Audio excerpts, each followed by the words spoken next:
ज्ञान Vapi, well of knowledge. Vapi Sanskrit शब्द है जो जिसका अर्थ है कुआं या वेल, और ये ज्ञान का कुआं है। तो उसमें उस शिवलिंग को छुपा दिया गया था। औरंगजेब अगर चाहता तो पूरे मंदिर को ध्वंस करके एक भव्य मस्जिद वहाँ पे खड़ा कर सकता था। इसका भी आप देखिए कितना विकृत मानसिकता है कि सिर्फ वो मंदिर के गोपुरम जो है, शिखर है, उसको तोड़ के 3 गुंबद वहाँ बना दिए, पर जो पिछला भाग है वो मस्जिद का, वो पूरा आज भी मंदिर के अवशेष। इसके पीछे क्या मानसिकता है कि सारे हिंदू रोज इसको देखते रहें और उनके मन आहत होते रहें, उनको इंसल्ट हो, और वो रोज इतने दुखी हो कि हमारा सबसे जो श्रेष्ठ और सबसे पवित्र स्थान है उसको इस तरह से बर्बरतापूर्वक तोड़ा गया है।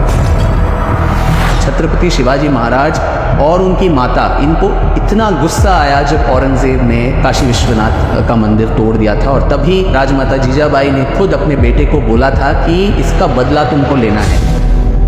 मुस्लिम समुदाय के लोग सब चीज़ें समझते हैं। जो वज़ू खाना में जाके रोज़ अपने गंदे पैर धोते थे, वहाँ कुल्ले करते थे, उनको भी अच्छी तरह से पता था कि वो शिवलिंग है। उसके बावजूद उस पर ऊपर एक ड्रिल करके उसको फव्वारा बोल के उसकी और जले पे नमक छिड़कने का काम किया है। जो फंडामेंटल टेनेट्स हैं वो यही हैं कि काफिरों का जो धर्म है उसको दबाया जाए, उसको इंसल्ट किया जाए। ये जब मानसिकता रहेगी तब सौहार्द और समझौता ये मुश्किल होगी। प्रॉफिट मोहम्मद के मौत के बाद जो खलीफ की जो सेनाएं थी वो पूरे मध्य एशिया हो, अफ्रीका हो, पर्शिया, इन सब को 50 साल के अंदर इस्लामाइज कर लिया गया। पर अरब आक्रमण जो हुआ सिंध पे वो 8वीं शताब्दी में हुआ, 712 में। तो 712 के बाद पहला जो इस्लामिक सल्तनत भारत में बनना था उसको 500 साल लगे। तो 500 साल तक हमारे जो पूर्वज थे इनको धकेलते रहे। अरब आए, तुर्क आए, बहुत सारे लोग आते गए, पर इन सबको हम ढकेलते ही गए, और 500 साल कोई कम अवधि नहीं होती। तो इतने साल तक हमने रेजिस्टेंस दिया और हम विजयी भी हुए। इसीलिए वो अरब जो सिंध का छोटा हिस्सा है उसको छोड़ के भारत के अन्य हिस्से पे कब्जा नहीं कर पाए। तो बहुत सारे उस ज़माने के जो ब्रेव हार्ट्स थे, ललितादित्य मुक्तापीड़ा कश्मीर के हों, या कन्नौज के यशोवर्मन, मेवाड़ के महाराणा बप्पा रावल, या फिर विक्रमादित्य चालुक्य राजा, या दंतीदुर्ग जो राष्ट्रकूट राजा थे। तो उत्तर, पश्चिम और दक्षिण के सारे जो राजा थे वो एक अलायंस भी बना के इनको ढकेलने में साथ करते गए। पर एक और चीज़ है कि हम जो हैं, और सावरकर जी इसको सद्गुण विकृति कहते हैं, हम हमेशा कोई भी युद्ध हो उसको धर्मशास्त्र में जो लिखा है उसके नियम से ही हम चलते हैं कि सूर्यास्त के बाद वार नहीं करेंगे, निहत्थों पे वार नहीं करेंगे, औरतों पे, बच्चों पे, बूढ़ों पे, इन सब पे वार नहीं करेंगे, और एक दूसरे के जो धर्म क्षेत्र हैं उसको हम ध्वंस नहीं करेंगे। पर ये एक ऐसे लोग थे जो अनसिविलाइज्ड, बारबेरिक, डेजर्ट कल्ट, तो ये आए और इनको ये सारे रूल्स का कोई ज्ञान नहीं था, ये फॉलो नहीं कर रहे थे। जब अपना शत्रु रूल को फॉलो नहीं करता तो हमें भी उसी के रूल, वो जिस भाषा को समझता है उसी भाषा में हमको बोलना चाहिए था। शत्रु बोध जो है हम समझ नहीं पाए। छात्र स्पिरिट जो है उसकी कोई कमी नहीं थी, पर साथ साथ शत्रु बोध बहुत ही ज़रूरी था। पहले 2 बार काशी पे आक्रमण हुए। नियालतगिन जो मोहम्मद गजनी का ट्रेजरर था, उसने एक अटैक किया था काशी पे 11वीं शताब्दी में, पर वो सक्सेसफुल नहीं रहे। फिर सालार मसूद भी आए, पर वो भी मारे गए सुहेल देव बहरेज के युद्ध में। उनके एक जो सेनापति थे मोहम्मद अलावी, तो आज भी अलावीपुर जो काशी वाराणसी में है वो उन्हीं के नाम से एक्चुअली है, जो एक्चुअली आक्रांता थे, वाराणसी को ढहने के लिए जो आए थे, उनके नाम से एक लोकेलिटी भी है वाराणसी में। पहला जो सबसे विध्वंसात्मक जो आक्रमण हुआ काशी पे वो 1194 में हुआ कुतुबुद्दीन ऐबक के हाथों। और हसन निज़ामी और उस समय के बहुत सारे जो इतिहासकार हैं वो लिखते हैं और बहुत खुशी से लिखते हैं कि 1000 मंदिर वहाँ तोड़े गए। और जितना धन था उसको 300 हाथियों और 100 से भी ज़्यादा ऊँटों पे लाद के काशी से सारा जो धन था वो ले जाया गया। एक के बाद एक आक्रांता आए, इसको ढहने की कोशिश की, पर कुछ ही वर्षों के बाद या एक दो वर्षों के बाद फिर से हिंदू वहाँ एक और मंदिर की पुनर्स्थापना करने में जुट गए।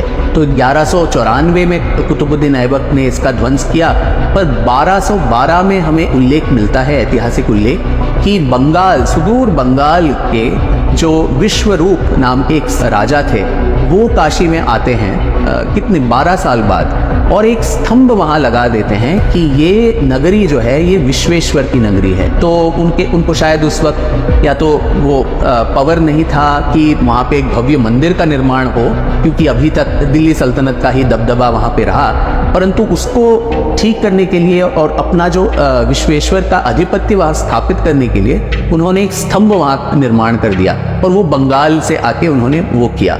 तो उसके बाद जैसे ही थोड़ा बहुत जो मुस्लिम रूल थोड़ा शांत होने लगा, हिंदुओं ने उस जगह में एक और मंदिर बनाने की कोशिश शुरू ही कर दी। गजनी और गौरी भी हमें लगता है कि वो बस आते गए और हम घुटने टेकते रहे, ये बिल्कुल गलत बात है। हर पड़ाव में उनका सामना हमने किया।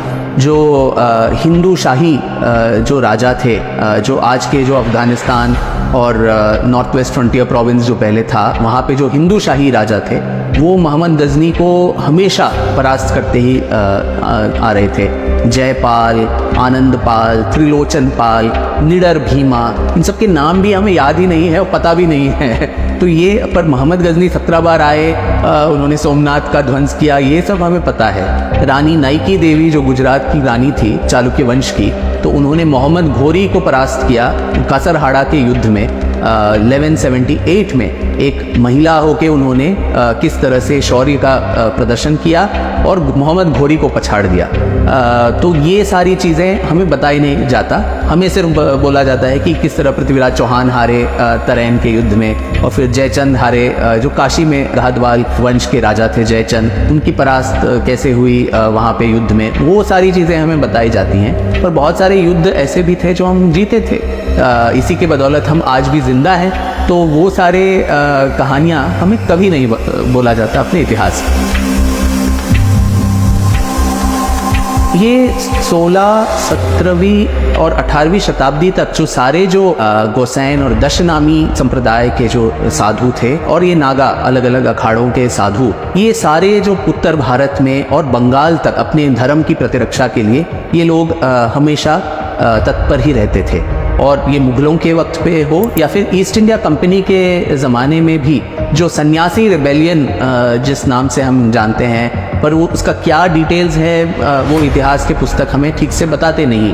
पर वॉरेन हेस्टिंग्स के टाइम तक ये सन्यासी जो थे वो अस्त्र शस्त्र उठा के अपने धर्म की रक्षा के लिए वो तत्पर रहे ही थे।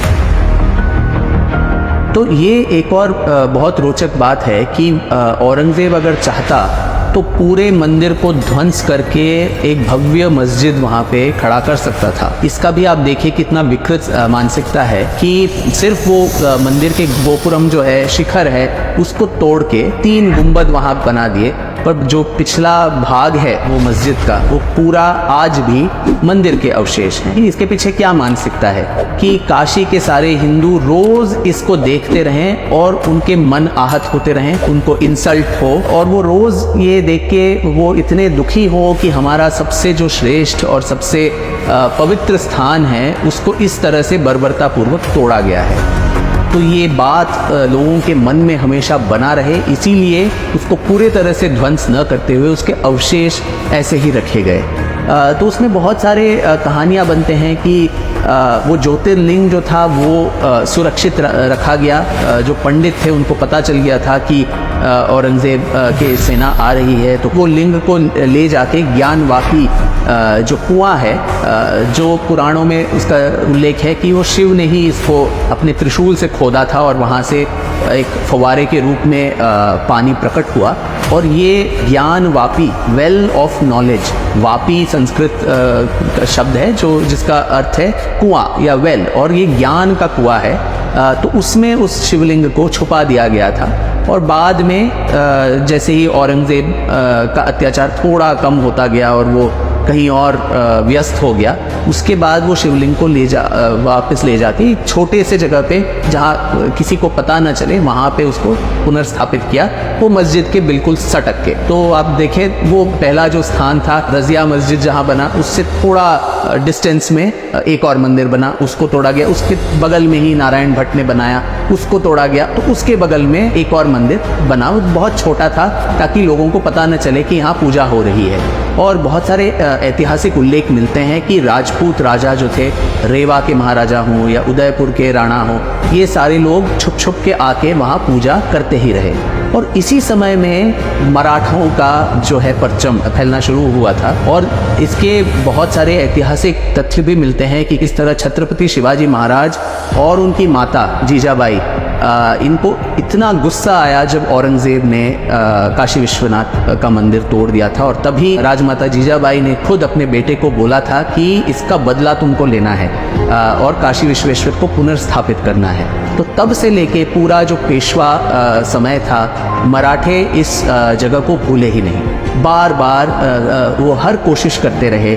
और ये मराठा पेशवा दफ्तर के जो दस्तावेज़ हैं, जो उनके पत्र हैं, उसमें ये उल्लेख बार बार मिलता है कि काशी हो, प्रयाग हो, अयोध्या, गया, ये सारे हमारे जो तीर्थ स्थल हैं, इसको किसी तरह वापस लिया जाए।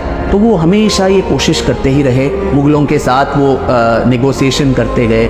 इनफैक्ट मैसूर युद्ध में भी जब नाना फडणवीस कॉर्नवालिस के साथ नेगोशिएशन करते हैं, आप तीसरे मैसूर युद्ध में, नेगोशिएशन के टर्म्स में एक ये भी चीज़ है कि हम आपकी सहायता तब करेंगे अगर आप हमें काशी विश्वेश्वर का मंदिर लिबरेट करने की अनुमति दे। 1780 में जब महारानी अहिल्याबाई होलकर इंदौर में शासन कर रही थी, उन्होंने तब तक बहुत सारे अन्य मंदिरों का जीर्णोद्धार किया था। सोमनाथ हो, सारे जो 12 ज्योतिर्लिंग हो, 4 धाम हो, 7 पुरी हो, पूरे उत्तर दक्षिण सबको एक धार्मिक सूत्र में उन्होंने बांध दिया था। इसलिए उनको एक देवी के रूप में और पुण्य श्लोक और माता के रूप में उनकी आज भी इंदौर में और कई सारी जगहों में उनकी ऑलमोस्ट पूजा होती है।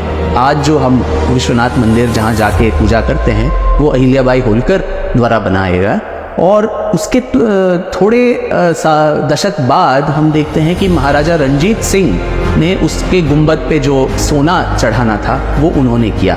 और आज जो बोलते हैं सिख और हिंदू अलग हैं और वो एक अलग राष्ट्र है, खालिस्तान है, वो ऐसे लोगों को ये एक बहुत बड़ा एक प्रत्युत्तर है कि आपके सबसे महान जो पंजाब के शासक थे, उन्होंने काशी विश्वनाथ के लिए इतना योगदान दिया, स्वर्ण मंडित किया। और एक और चीज़ ये भी है, जब वो अहमद शाह दुरानी को हराते हैं रंजीत सिंह, तब ये भी मांग करते हैं कि मोहम्मद गजनी ने सोमनाथ का जो द्वार वहाँ पे रखा था वो मुझे लौटा दो। तो पंजाब में बैठा हुआ एक युवक राजा, उसको ये ज्ञान है कि ऑलमोस्ट 800 साल पहले जो मंदिर ध्वंस हुआ वो हमारे लिए वापस चाहिए। तो आप अंदाज़ा लगा सकते हैं कि किस तरह ये मेमोरी जो था, ये कॉन्शियसनेस जो था, ये हमेशा बना रहा। मंदिर चाहे ढहे गए, चाहे ध्वंस किए गए, पर हमें वो वापस चाहिए। ये जो एक जज्बा है वो हमसे गया ही नहीं।